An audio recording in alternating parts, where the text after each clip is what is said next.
Hey, this is Kat from Red Mountain Shaman, and I share shamanic wisdom through dreams, visions, nature, synchronicities, intuition, channeling, art, music, photography, and shamanic journeys. Welcome back to my channel. So today I have a special guest, and I've been talking about this for the last few videos. And I'm going to be kind of having an interview and a conversation with my husband, Michael.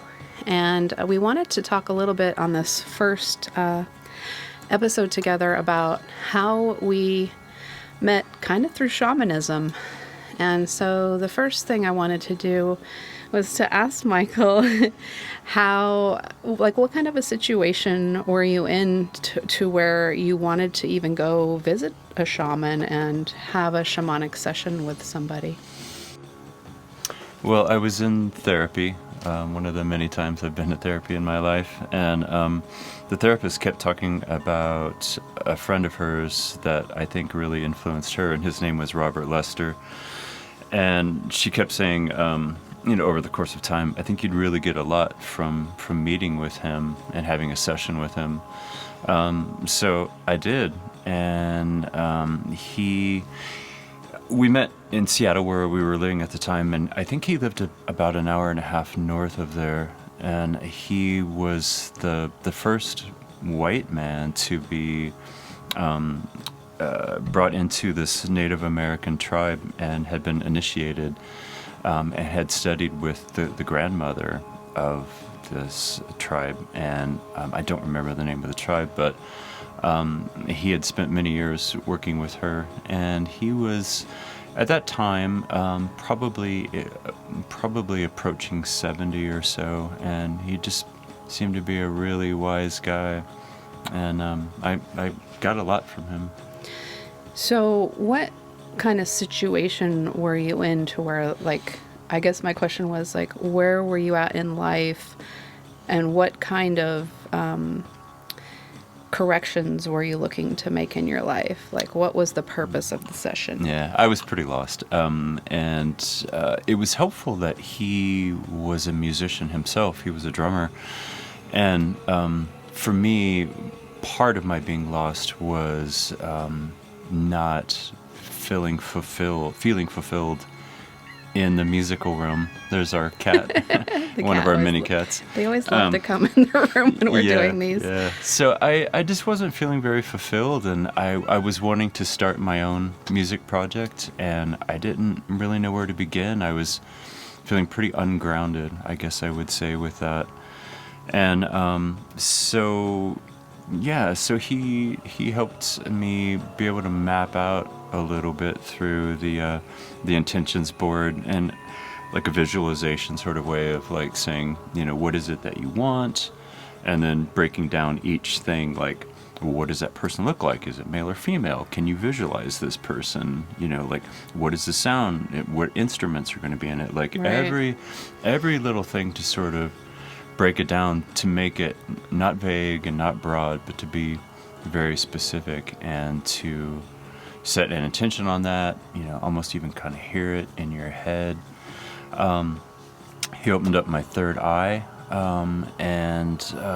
which was awesome. I started laughing, and he just had a lot of great life advice. So where I was in my life was ungrounded, lost. I knew that something was missing. I knew what I wanted, but I didn't know how to get it and go about it. Right. Yeah. So remember when I was going through my initiation with the spirits, and I remember one of the first things that they told me is everything is intention. Mm-hmm. That's kind of where your power lies. So I love that he did that with you to begin with. And so what did you put down on this intention board? Do you remember, or that might be personal. I don't know if you want to say. No, it was definitely a female vocalist. And when it said, what does this person look like? I said, I want this person to look like the music. Whatever the music is going to be and how it sounds, I want this person to fit. I had been playing in all kinds of different bands, everything from country pop to industrial metal. And for me, the look of the person, I wanted them to match the emotion of it. And it's funny because when I first met with you, I was living with my girlfriend at the time, and I went back home afterwards, and she said, "How was it? And what does she look like?" And some of it too, I think she was like if I'd said, "Oh, she's a real hottie," she'd be a little like, "Er," but I just said she looks like the music sounds, because I had written 2 songs already before we met, Right. and so I presented you with just a foundation of maybe where I wanted to start, at least. And I said, she looks like the music sounds. And she was that. like, oh, that's so cool. Well, our music is very rustic, and both of us had been also very influenced by like really old Appalachian music.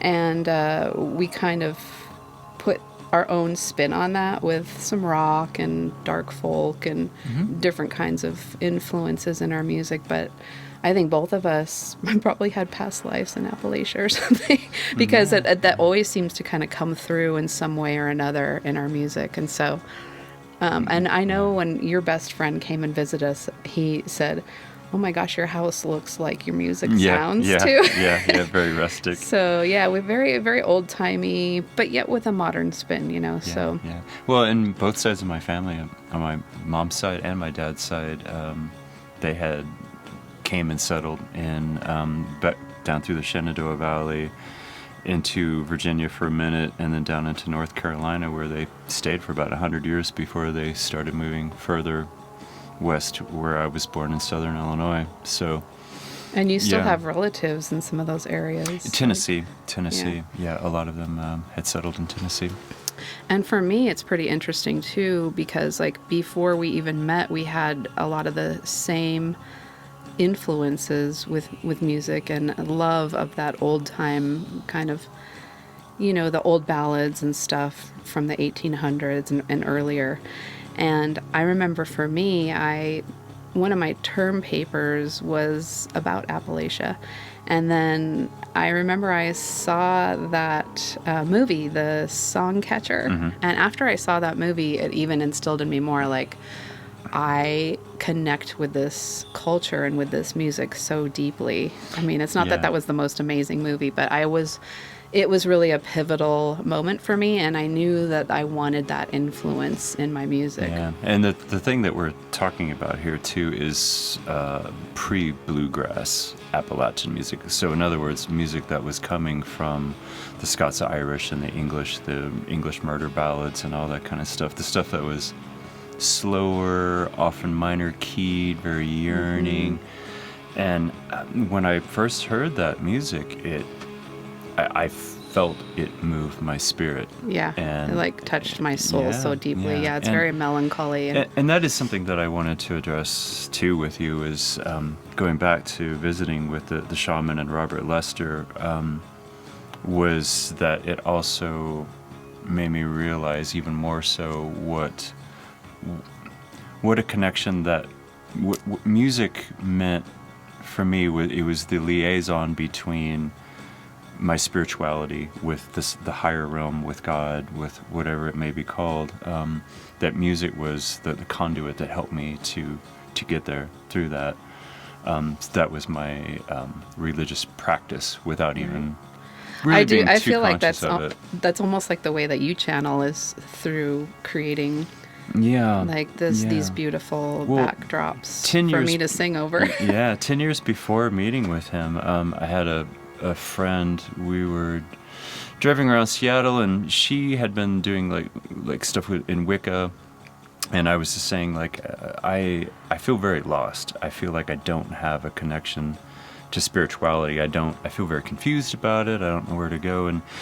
And she'd come over to my apartment and saw that I had set up, I had this little card table, and on it was a drum machine and a 4-track and my speakers. And she was like, well, there's your altar right there. That's your connection. And that was the first light bulb that went off, that, like, this is my way in with that. That's your path, to spirituality. Yeah. And I think some people think, oh, I need to be like a traditional like healer with energy, or to follow a path of shamanism, or I need to be a shaman and help people with shamanic sessions. But or I just think traditionally really religious, right, right.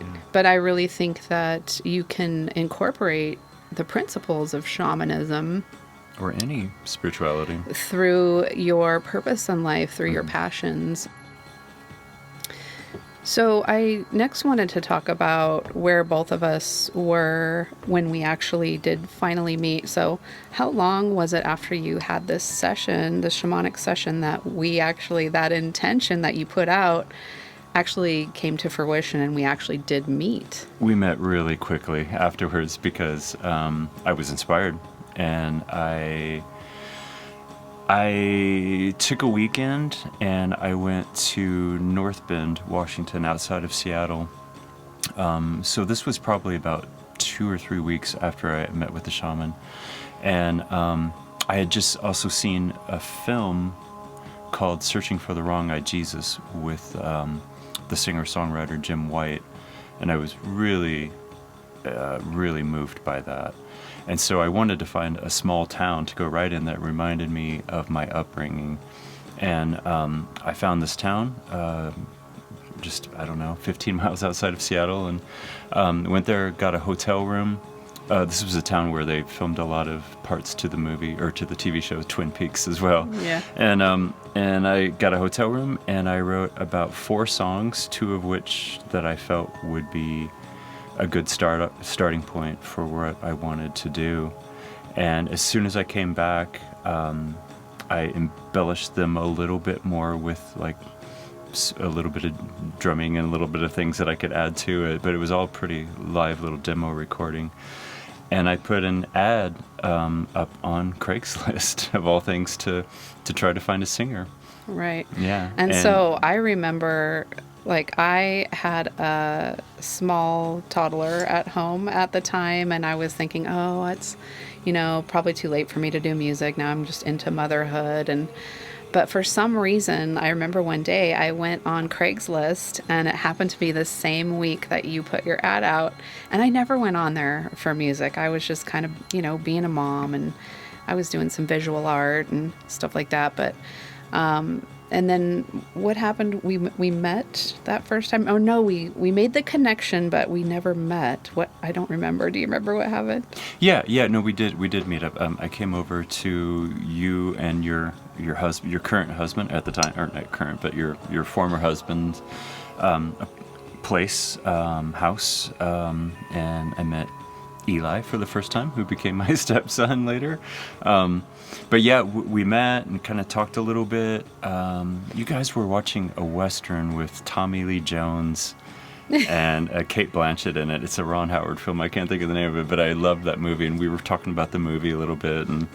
And so then we went down to the area of your house where you had some music set up, and where you did music, which is also where we recorded our second record, down in the octagon-shaped room.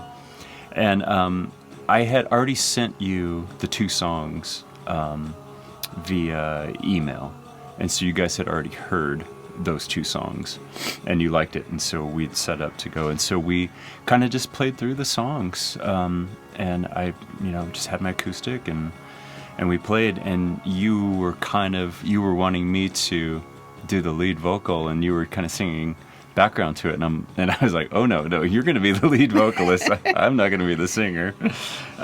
Yeah, I kind of saw it as like, it was your project, and you just wanted like a singing, like a helper to sing backups or something. So I didn't want to like overstep the bounds. But then when we started writing, which was on the second time, it was just an instant partnership. Actually, the second time we met, we ran through those songs again.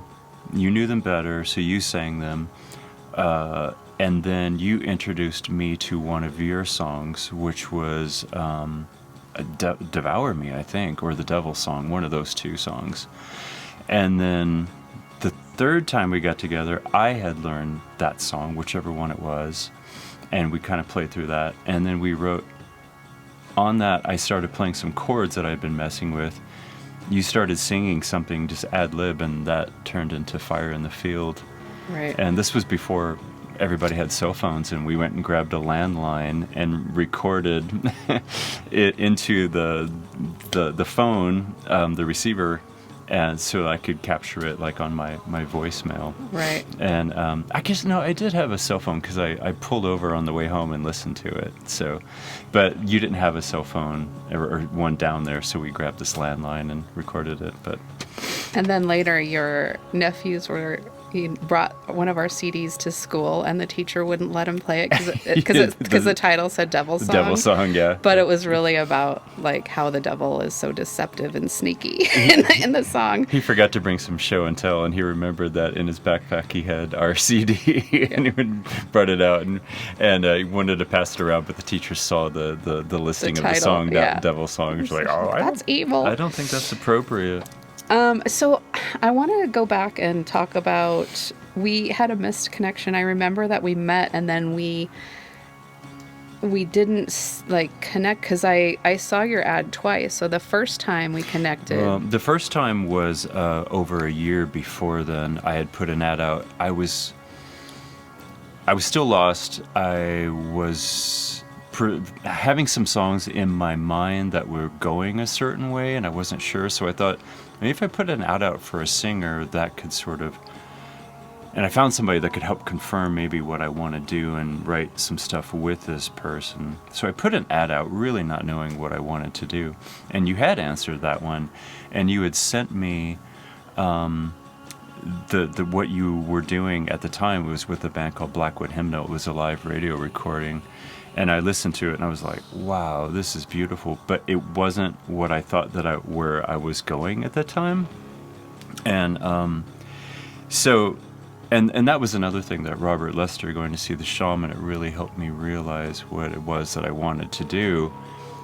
And your voice would have fit, but I didn't keep your number. And I remember saying to my girlfriend, man, if I put an ad out again, I hope that one woman contacts me again, because whatever she was doing would totally fit this perfectly.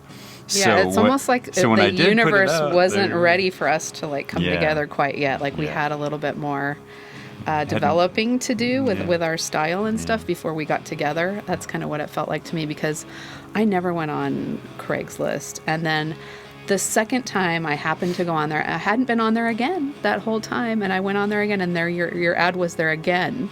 And I remember calling you, so that just felt like divine serendipity intervention. That was just crazy. Yeah.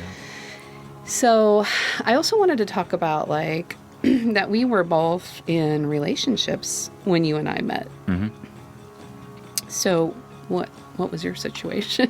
Well, by the time we met, the relationship that I was in was kind of falling apart. We had been together for about 6 years off and on. We broke up as much time as we were actually together. But we were living together at the end. And she and I we ended up breaking up before our first record even came out. Because I remember her coming to our first show, and we were getting a lot of radio play on KEXP, and she was very happy for me, so we were in contact and stuff, but we had already kind of broken up by then. In fact, we had rehearsed at her property. She had a metalsmith shop and an upstairs air balcony where we had our first band practices, when we actually had a drummer and a bass player, yeah, we used to and rehearse even a there every keyboard once player. in a while, and that's why I was able to meet her a few times. Yeah, and and that was before we had recorded the record, but it hadn't come out yet. So that had already ended. It already kind of played itself out. Yeah, and then I was married, and I had, how old was Eli? Like 2? He was 2, yeah. Yeah, 2. So then we just kind of kept doing music, and we just became best friends, really. We talked on the phone every single day. Mm-hmm. I even called you from a beach in Mexico one time. Right. I was reading a book about John Lee Hooker, and with my girlfriend and her family, and and I'm just like, we just talked all the time. We were just like best friends. I got to touch base with Katrina and talk about, and we mostly talked about music. We did. And we did sometimes talk about faith or our belief systems. And yours was different at I that was time than it still is now? religious at that time. I was Yeah. still a Mormon. Yeah, yeah. So, and you were pretty tolerant. I was open. I was open for the most part. I was very open to just about anything and everything, and I appreciated just the fact that someone had a connection to that, because for so long, most people that I knew, outside of a really good friend of mine, Sean, other than him, and who was also a musician, other than him, most people that I knew were just really secular. Yeah, lot of atheists and secular people in the world. Yeah. So with me, I felt like my marriage was kind of like falling apart as well. I was just kind of in denial of it, because I feel like one of the things that was holding me back was the religious programming, that if you get a divorce, it's almost like this. I think I even wrote a song like on one of our first records about how I felt like I had a scarlet letter if I, got a divorce. And then finally I was just praying about it, really tapping into spirit and asking my own soul what my own soul really wanted. And I just got a big fat yes with you, even though I was still married. And so I remember we went to Portland before we really knew that we were in love with each other.